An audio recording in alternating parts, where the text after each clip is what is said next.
नमस्कार दोस्तों, आपका मेरे YouTube चैनल हिंदी कहानी पर स्वागत है। पुजारी की श्रद्धा का प्रतिफल। जी हाँ मित्रों, आज हम जानते हैं सुंदर कथा। एक राजा ने भगवान कृष्ण का एक मंदिर बनवाया और पूजा के लिए एक पुजारी को लगा दिया। पुजारी बड़े भाव से बिहारी जी की सेवा करने लगे। भगवान की पूजा अर्चना और सेवा टहल करते पुजारी की उम्र बीत गई। राजा रोज एक फूलों की माला सेवक के हाथ से भेजा करता था। पुजारी वह माला बिहारी जी को पहना देते थे। जब राजा दर्शन करने आता तो पुजारी वह माला बिहारी जी के गले से उतारकर राजा को पहना देते थे। यह रोज का नियम था। एक दिन राजा किसी वजह से मंदिर नहीं जा सका। उसने एक सेवक से कहा, माला लेकर मंदिर जाओ, पुजारी से कहना आज मैं नहीं आ पाऊंगा। सेवक ने जाकर माला पुजारी को दे दी और बता दिया कि आज महाराज का इंतजार न करे। सेवक वापस आ गया। पुजारी ने माला बिहारी जी को पहना दी। फिर उन्हें विचार आया कि आज तक मैंने अपने बिहारी जी की चढ़ी माला राजा को ही पहनाता रहा, कभी ये सौभाग्य मुझे नहीं मिला। जीवन का कोई भरोसा नहीं, कब रूठ जाए। आज मेरे प्रभु ने मुझ पर बड़ी कृपा की है। राजा आज आएंगे नहीं तो क्यों न माला मैं पहन लूं। यह सोचकर पुजारी ने बिहारी जी के गले से माला उतारकर स्वयं पहन ली। इतने में सेवक आया और उसने बताया कि राजा की सवारी बस मंदिर में पहुंचने ही वाली है। यह सुनकर पुजारी कांप गए। उन्होंने सोचा, अगर राजा ने माला मेरे गले में देख ली तो मुझ पर क्रोधित होंगे।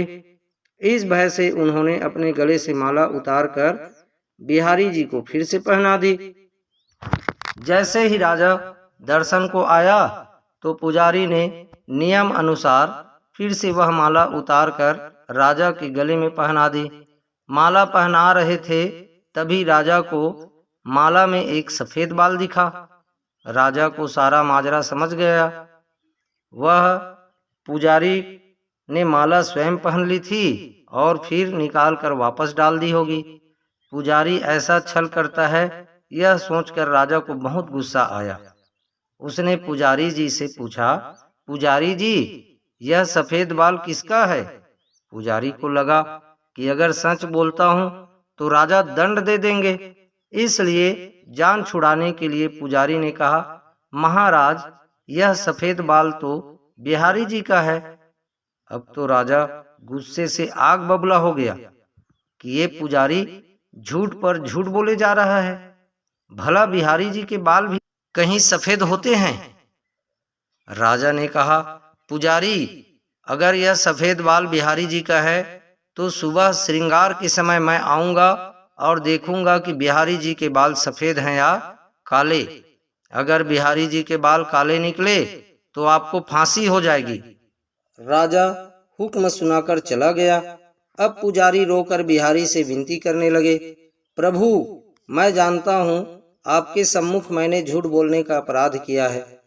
अपने गले में डाली माला पुनः आपको पहना दी। आपकी सेवा करते करते वृद्ध हो गया।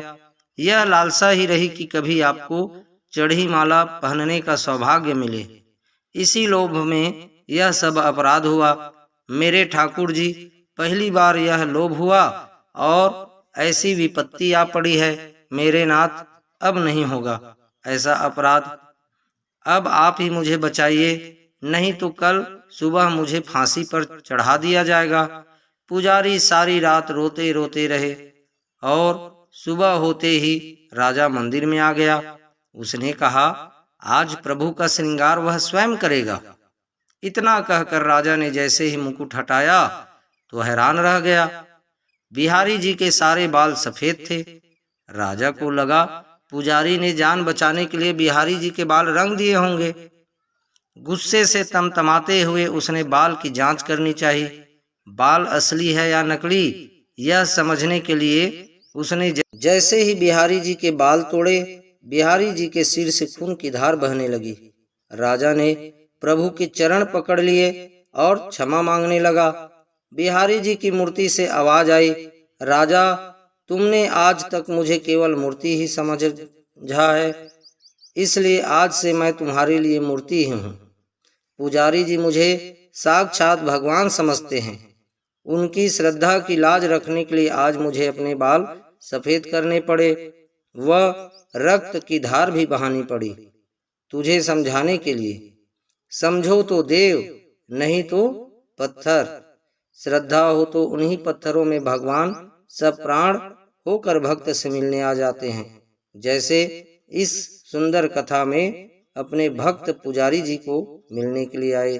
मित्रों, आपको यह सुंदर कथा अच्छी लगी तो कृपया लाइक और शेयर अवश्य करें। साथ ही साथ यदि भी तक आपने अगर चैनल को सब्सक्राइब नहीं किया है तो सब्सक्राइब अवश्य करें, ताकि आपको हमारा सभी वीडियो समय पर मिल सके। आप हमेशा खुश रहे, मुस्कुराते रहें। जय जय श्री राधे कृष्ण।